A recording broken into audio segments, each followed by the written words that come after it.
They laughed when he stepped on stage with beat-up sneakers, then couldn't look away when he opened his mouth. Nobody expected much when he walked out. The room was packed. Yale's Sterling Hall was wall-to-wall with suits, blazers, fresh haircuts, and polished shoes. It smelled like old money and expensive cologne. Everyone was there to watch the final round of the National Debate Invitational. This wasn't just any competition, it was the tournament. The one that launched law careers and got you on fast tracks to Capitol Hill. So when a tall, wiry kid in faded sneakers and a second-hand brown blazer stepped onto the stage, there was a pause. Not silence, not respect, a pause. Then some chuckles. The girl from Stanford raised her eyebrows and whispered something to her teammate, who laughed too loudly. One of the Yale guys tilted his head, half smiling, like he was waiting for a punchline. From the judge's table, Dr. Franklin, the same woman who once coached a senator, jotted something on her notepad before Jamal even opened his mouth. He didn't flinch. Jamal Everly stood center stage like he was meant to be there, gripping a stack of index cards worn at the corners. He adjusted the mic, took a breath, and calmly scanned the room. No slides, no laptop, just his voice. His opponent, Ryan Dorsey from Columbia, looked every bit the part. Clean navy suit, monogrammed cufflinks, and posture like he'd been doing this since birth. Which, to be fair, he probably had. Jamal's heart was thudding. He could hear it over the murmurs. But his face stone still. Then a voice from the back. Let's see what the mechanic has to say. That stung. He heard it. They all did. But he didn't move. He glanced at the moderator, gave a polite nod, and stepped into the spotlight. Resolved. The United States government should establish a single-payer healthcare system, Jamal said, voice steady. Then he added, Good evening. My name is Jamal Everly. I represent Cass County Community College. A pause. Someone coughed. I work part-time at my uncle's garage back in Michigan. I'm not supposed to be here. At least, not by how most people measure it. No one interrupted. Jamal placed his cards on the podium and continued. But today I'm not here to impress you with where I'm from.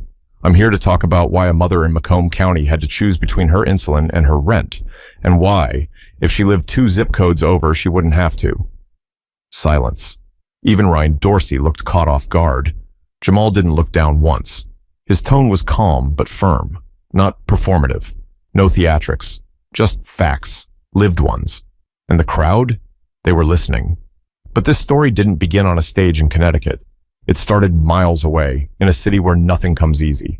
Jamal didn't grow up around speeches. He grew up around steel, oil, and heat. Cass County's east side wasn't the kind of place you put on a postcard. The streets were cracked, and so were most of the windows in the old apartment blocks. But it was home. His mom worked double shifts at St. Anthony's Hospital and still had enough left in her to make cornbread and fried cabbage on Sundays. His dad? Gone. Left when Jamal was 6. The only consistent male figure in his life was Uncle Royce. Big hands, always smelled like rubber and diesel, and ran Everly Auto Repair off 9 Mile Road. You got 2 choices, Uncle Royce used to say, wiping grease off his hands. You can work with these. He'd hold up his cracked, scarred knuckles. Or you can use what's up here. He'd tap his temple. But either way, you work. By 14, Jamal was changing brake pads. By 16, he could swap out a transmission. But he wasn't built like Royce. He had a different itch. One he couldn't name yet. It started at the shop. While Royce would argue with customers over labor costs, Jamal would sit on the office floor, flipping through newspapers and circling articles in red ink. He didn't care much about sports or music, but policy, injustice, things that didn't make sense, he circled those like a man on a mission. There was one article in particular, an op-ed about healthcare funding cuts in Michigan. It pissed him off. He read it 3 times. You really reading that stuff? Royce asked one day, watching him from the doorway. Yeah, Jamal muttered. This guy doesn't even know what he's talking about. Royce laughed. Then tell him. That stuck. Jamal started going to the public library after his shifts. At first, just to cool off and read, but eventually he found a flyer taped to a bulletin board near the water fountain. Community debate night. All ages welcome. He walked in the next Thursday night wearing coveralls and smelling like axle grease. They gave him a notepad and a seat in the back. It was quiet. Nobody noticed him, until they did. An older man in wireframe glasses asked if he'd like to try speaking. Just a practice round, he said. Jamal shrugged. Sure. The topic? Police budgets. He spoke for 3 minutes, off the cuff, no cards, no plan, just heat. When he finished, the man in glasses stood up slowly, folded his arms, and nodded. I'm Billings, he said. You ever thought about competition? That was the beginning. Mr. Billings wasn't a coach anymore. He'd retired after 30 years at a local high school. But something about Jamal lit a fire in him again. They met 3 times a week in the dusty back room of the library, surrounded by outdated encyclopedias and crooked chairs. They studied logic, constructed arguments, tore apart policies. You got the fire, Billings said. Now you need form. Jamal listened, took notes, practiced, failed, practiced more. He'd argue with the radio in the car. He'd pause movies just to explain what the characters should have said. By 19, he wasn't just speaking. He was thinking. Sharper, faster, deeper. But while the ideas grew, the walls around him didn't change. He was still sleeping in a twin bed in his mom's apartment, still eating dinner from plastic containers, still patching tires on weekends to help Royce keep the shop open. But then, out of nowhere, came the invitation that would flip his world upside down. Jamal never called himself a student in the traditional sense. Cass County community didn't have dorms, or ivy-covered buildings, or cafes where kids wrote poetry over chai. It was more like a cluster of brick rectangles and vending machines, sitting behind an old bowling alley on Gratiot Avenue. He'd wake up at 6, shower while his mom fried eggs. Out the door by 6:45. By 7, he was elbow deep in someone's engine at Everly Auto. By noon, he'd wash his hands, change shirts in the back office, and hop the bus across town to campus. He wasn't late, not once. Classes were small, sometimes 6 people, maybe 10. His professors noticed him early. He sat up straight, asked the tough questions, challenged things, not out of arrogance, but because he wanted to understand. But Jamal didn't stay on campus long after class. The real work happened at the Cass Avenue Public Library. That place? That was his university. Back table near the exit sign. That's where he'd drop his backpack every afternoon. Mr. Billings would already be there with a folder of clippings, legal pads full of scribbles, and a battered stopwatch. You ready? Let's go. They started every session with a warm-up, speed drills. Jamal had to explain a policy idea in 60 seconds or less, then defend it, then flip it and attack it. Sometimes Billings would purposely trip him up, throw fake facts, flawed stats, or emotional traps. If Jamal fell for one, Billings would bark, "You let the argument drive you. Wrong move." He didn't take it easy on him, not once. Debate isn't theater, he'd say. It's chess with fire. Jamal soaked it all in. The library's closing bell was like a prison buzzer, loud, abrupt. Every time, the two of them would pack up in silence, exhausted. Then Jamal would ride the bus home, earphones in, watching old debate finals on YouTube, studying gestures, tone, tactics. By the time he turned 19, he wasn't just competing at local tournaments. He was dominating. One time, at a state qualifier in Lansing, he squared off against a junior from the University of Michigan. The guy rolled his eyes when Jamal introduced himself. 10 minutes later, he wasn't smiling anymore. Jamal won in a landslide. But even with the trophies stacking up, he didn't post about it, didn't tell many people. He just kept showing up at the library. Until one Monday afternoon, Billings slid a letter across the table. Thick envelope, Yale's logo in the corner. Jamal blinked. What is this? Billings didn't say anything, just watched. He tore it open. It wasn't a regular competition. It was the National Debate Invitational. Invite only. Sponsored by Yale Law. They wanted him. All expenses paid. Jamal didn't speak for a long time. When he finally looked up, his eyes were glassy. I'm not... He started, then stopped. Billings interrupted, calm but firm. Yes, you are. Jamal swallowed hard. But... No. Billings stood. You're ready.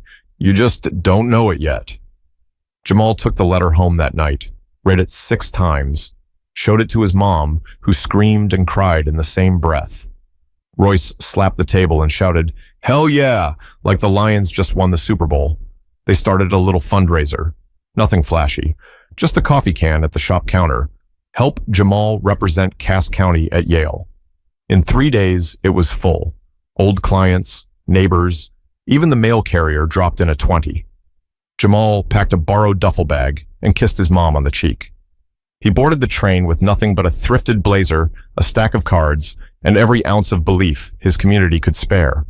But belief doesn't quiet a room full of Ivy League eyes. It takes something deeper than that.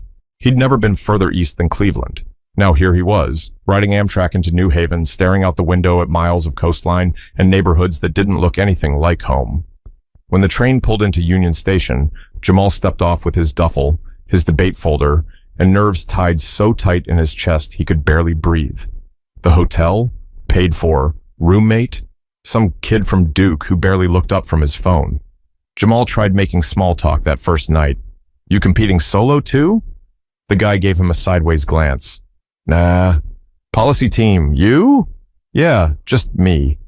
Duke gave him a once-over, then went back to scrolling. Jamal didn't bother again. That first morning, he walked through Yale's campus with his blazer buttoned too high and his sneakers scuffing the stone paths. Every face looked like it belonged to someone who already had a LinkedIn profile and 2 internships under their belt. He checked in at the registration table. They handed him a folder with his schedule and a small badge that read, Jamal Everly, Cass County Community College. The girl next in line glanced at it, then at him, then away. That badge felt heavy, like it said other. Still, Jamal found an empty bench near the debate hall and started reviewing his material. His notes were neat, color-coded, bullet-pointed, practiced 1,000 times over. But in a sea of sleek laptops and iPads, his index cards looked ancient. "Hey." He looked up. A short guy in a Georgetown hoodie nodded at him. "You the one from Detroit?" Jamal nodded. "You're the mechanic, right?" Jamal tensed. "I work in a shop." "Yeah." Georgetown shrugged. "Cool. Just never seen someone from a community college make it here before." "I guess there's a first for everything," Jamal said, going back to his notes. The guy paused, then chuckled. "Well, good luck, man. You're gonna need it." Jamal didn't respond. He didn't need to. The first few rounds came and went, and he held his ground. He spoke clearly, built every argument like an engine, layer by layer, part by part, until it worked. The topics were heavy: prison reform, immigration policy, federal funding for education. But he'd studied. He knew how to pivot, how to listen, how to spot the holes in an opponent's logic. Each time he advanced, the judges would glance at his badge like they were seeing it for the first time. "You're from Cass County?" one of them asked after a particularly tight round. Jamal nodded. "Yes, sir." The man blinked, then said quietly, "You're very good." By the end of day 2, he was in the finals. It was Jamal and Ryan Dorsey from Columbia. Dorsey was smooth, polished, the favorite. Word was he had congressional references on his resume already, and he was good, sharp tongue, slick transitions. But Jamal didn't flinch, not in the prep room, not when they drew their topic, not when he stepped out onto that stage and the room tilted against him. He was tired, hungry, wearing shoes that hurt his toes, but he was ready. Because this wasn't just about debate anymore. This was about everybody who dropped $1 in that coffee can, about the nights in the library, the grease under his fingernails, the years people looked past him. He had one shot. But when the timer started and his voice filled the room, he did more than take that shot. He rewrote the rules they were playing by. There's a moment, just before you speak, where time goes soft. Jamal stood at the podium under the bright white lights. He could see shadows of people shifting in their seats, whispering, wondering. The panel of judges sat like statues. Except for the one on the left, he was already scribbling something. Jamal couldn't tell if that was good or bad. And then there was Dorsey, Columbia's golden boy, arms crossed, chin lifted like he was waiting for Jamal to slip. Jamal placed his index cards neatly on the podium, cleared his throat once, not too loud. He looked up. Resolved, the United States should implement a single-payer healthcare system. His voice was calm. He scanned the crowd, not with arrogance, but like he wanted them to get this. When my mom had to call 3 different pharmacies just to find insulin she could afford, nobody called that a system. When my neighbor's daughter was denied coverage because of a pre-existing condition, nobody offered solutions, just silence. Someone in the audience shifted in their seat. "This isn't about politics," Jamal said, his voice building. "This is about reality. about the people who don't get to sit in rooms like this. People who never get invited to speak because they're too busy surviving. He paused, let the silence settle. Then he dug in. Statistics, economic projections, international comparisons. He moved through them all with precision. No fluff, no theatrics, just clarity. He didn't shout. He didn't smile. He let the facts speak, and the facts were brutal. Halfway through, the snickering stopped. The murmurs quieted. Even Dorsey was no longer sitting so straight. Jamal wrapped up his speech with something personal. He didn't plan it. It just came. "I'm not supposed to be here," he said quietly. And maybe that's the problem. Maybe if more of us were in rooms like this, we'd stop designing systems that only work for people who already have everything. He stepped back. No applause, not yet. Then came the rebuttal. Dorsey was fast, slick. He attacked Jamal's numbers, questioned feasibility, sprinkled in references to policy experts and congressional hearings. He was good. But good wasn't the same as real. When Jamal returned for his final segment, he didn't fight back. Not directly. Instead, he asked one question. How can you argue what works when you've never had to wonder how you'd pay to keep your mother alive? The silence after that was different. He didn't need to win every point. He won something bigger. The debate ended. The moderator thanked them. Everyone clapped. Some slower than others, but they clapped. Jamal shook Dorsey's hand. Firm grip. No words. Just a nod. As he stepped off stage, he could feel it. Something shifted. A young woman in a Yale sweatshirt caught him at the stairs. "Hey," she said, almost shy. I've never heard anyone speak like that. It wasn't just smart. It mattered." Jamal gave a small smile. "Thanks." Another student approached, then a professor, then one of the judges. He wasn't invisible anymore. He walked back to the prep room, sat down, and took a breath. His hands were shaking now. Billings wasn't there. He'd stayed in Michigan. But Jamal could hear his voice in his head. "You let the argument drive this time. That's it. You're not just playing the game, you're changing it." But even after all that, the most powerful moment hadn't happened yet, and it would come from someone he never expected. The waiting room after the final round felt colder than the auditorium. Jamal sat alone on a metal bench, staring at the floor, thumb running over the corner of his badge. He was exhausted, not from nerves, but from the weight of it all. For a moment, he wondered if he should have said less, made it cleaner, more academic, more Yale. Then the door creaked open. Ryan Dorsey walked in, holding a bottle of water, still wearing that immaculate suit. Jamal didn't look up, not until Ryan said, "You don't debate like the rest of us." It wasn't a compliment. Jamal kept his eyes on the floor. "Yeah?" Ryan leaned against the wall. "Most of us, we play by structure. You hit with emotion, story. It throws people off." Jamal raised an eyebrow. "Truth throws people off?" Ryan didn't answer, just took a sip of water. "You'll win, I already know." Jamal looked at him, surprised. "You don't seem happy about it." "I'm not mad," Ryan said. "I'm just recalibrating." He gave a small shrug. "I grew up around winners. You came in here like you had something to prove.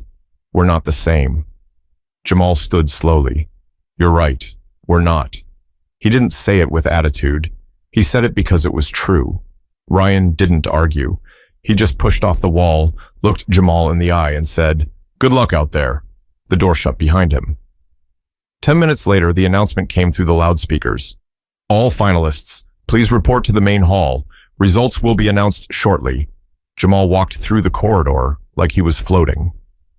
The same students who ignored him earlier were now offering nervous glances, small nods, even half smiles.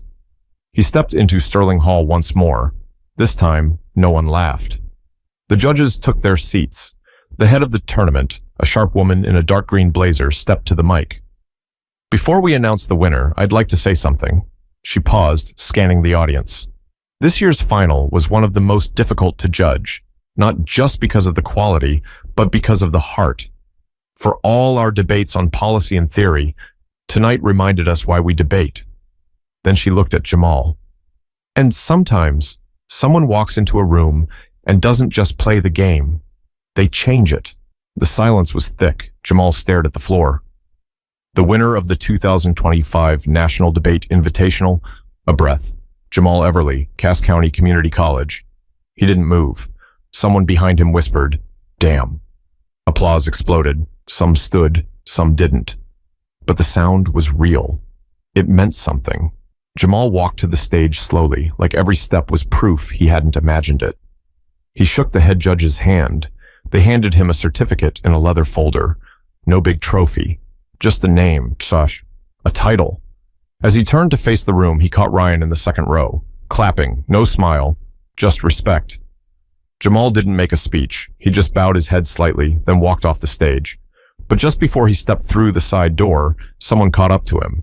A man in his 50s, clean suit, thin-rimmed glasses. "I'm Dr. Lewis Klein," the man said, "Dean at Yale Law." Jamal blinked. "Hi." Dr. Klein reached into his coat and handed over a business card. "We should talk, soon." Jamal took the card, looked at it, then at the man.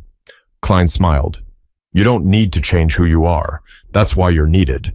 But while Yale may have seen his value now, it was the phone call waiting back in his hotel room that would change everything. The hotel room was dim, the curtains half drawn, casting lines of late evening sun across the carpet. Jamal dropped his folder on the bed, slipped off his blazer, and sat down in the same chair he'd used that morning to tie his shoes. He stared at the business card in his hand. Dr. Lewis Klein, Dean, Yale Law School. It didn't even feel real. He turned the card over twice, then set it down and pulled out his phone. 6 missed calls, 11 messages, all from home. He tapped Royce's name first. "Boy, you better call me back before I drive to Connecticut myself," the message barked. "You got folks crying in the garage, crying. Old man Davis gave me a hug. A hug. He don't hug nobody." Jamal smiled. His hand shook a little. Then he called his mom. She answered before the first ring even finished. "Baby," she whispered, already crying. "They just showed your name on that website. He didn't say much, just listened. Let her talk. Let the moment be hers. "Your grandma said you were going to be somebody. Said it when you were 5. Told me, that boy got something in him that won't sit still." Jamal leaned back, eyes closed. "She did?" "Mm-hmm," his mother sniffed. "She's probably dancing in heaven right now." They sat in silence for a beat. Then she added, "Don't let this world tell you who you're allowed to be. You've always known." That night, he couldn't sleep. His mind raced, not with anxiety, but with clarity. He thought about the crowd, the applause, the way people looked at him differently now, like he belonged. But belonging had never been the goal. He thought about Mr. Billings. He should have been there. So he called him. "Mr. Billings?" The old man's voice came through, rough and sleepy. "Well, well, champ." Jamal laughed softly. "I didn't think you'd be up." "I'm old, not dead," Billings grunted. "I watched the live stream." Jamal leaned forward, elbows on his knees. "Did I do it right?" Billings took a breath. "You told the truth, didn't you?" "Yeah." "Then you did it better than right." There was a pause. "I got an offer," Jamal said. "From Yale. Well, maybe. A meeting, at least. I figured." "You think I should take it?" Billings chuckled. "You think all those nights in that dusty room were just for trophies?" Jamal smiled. "I don't care if you end up in Congress or back in the garage," Billings added. "Just don't start sounding like the people we spent all that time arguing against." "I won't," Jamal said. "Promise." The next morning, Jamal checked out of the hotel. As he stood on the sidewalk, waiting for his ride to the train station, a student passed by and nodded. "Everly, right?" "Yeah." "You shook the whole damn building, man." Jamal just shrugged. "I had something to say." He got into the car and stared out the window as the buildings faded behind him. In his pocket, the card from Dr. Klein. In his bag, a folder full of arguments that had once felt like everything.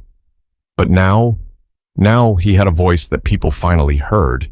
He wasn't chasing permission anymore. He was speaking because he had to. Because if he didn't, someone else would stay invisible. Someone else would stay silent. But before the story ends, there's still one more thing Jamal had to do, back where it all started. The garage hadn't changed. Same squeaky gate. Same busted radio playing old Motown tracks. Same patch of oil on the cement that nobody could scrub out. But when Jamal walked through the back door that Monday morning, people looked up. Clients, neighbors, even Mrs. Halston from down the block, who once told him debate was a nice little hobby, stopped by just to say congratulations. Yale, she kept repeating as if the word itself had magic. Baby, you're going to Yale? I'm thinking about it, he said. She shook her head, laughing. Ain't nothing to think about. Royce grinned from across the bay, grease on his cheek. Man of the hour, he said, tossing Jamal a rag. Wipe them hands. Got a car for you. You serious? Royce leaned back. Thought maybe you'd gone soft. Figured I'd test ya. Jamal chuckled, threw on a pair of gloves, and ducked under the hood. And for a moment, it was just like before. Wrench in hand, smell of fuel in the air. But something had changed. Not the work, him. He didn't talk much that day, just helped, watched, took it in. Later, after they closed up, he sat out back on a cinder block, sipping a root beer. Royce came out and dropped beside him with a sigh. You ever think about how far you came? He asked. Every day, Jamal said. Royce rubbed his chin. You made him listen, not because you shouted, but because you knew what you were saying. Jamal looked at the sky, fading into orange. It still feels weird, like it didn't happen. It happened. Royce bumped his shoulder. You earned it. There was a long silence between them. Then Jamal said, I'm scared I'll lose myself if I go there. Royce nodded slowly. You ain't got to be them to sit at the same table. Just remember who set your place. Jamal didn't speak for a while, but later that night he did one last thing. He walked to the library, same dusty back room, same crooked chairs, and sitting right in the middle of it, Mr. Billings. Jamal held up a folder. I wrote something. Billings raised an eyebrow. A speech? A letter. For the next kid who thinks he doesn't belong. Billings took it gently, opened the first page, read a few lines. His lips tightened, then he closed it. You ready for Yale? He asked. Jamal thought about it.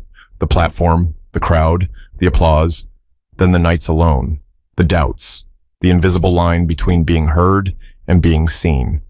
He looked around at the walls, books stacked like bricks. I'm ready to keep being me, he said, wherever I am. Billings smiled. Then you'll be just fine. Jamal turned to go. At the door, he paused. Thanks for seeing me before anyone else did. Billings nodded. Thanks for making them see too. A few months later, Jamal sat on a bench just outside Yale Law's orientation hall. He wore the same thrifted blazer, but his shoes were new. Not because he wanted to impress anyone, because his mom bought them, beaming, saying, You're gonna walk into that place like you own it. Students passed by, laughing, swapping summer stories.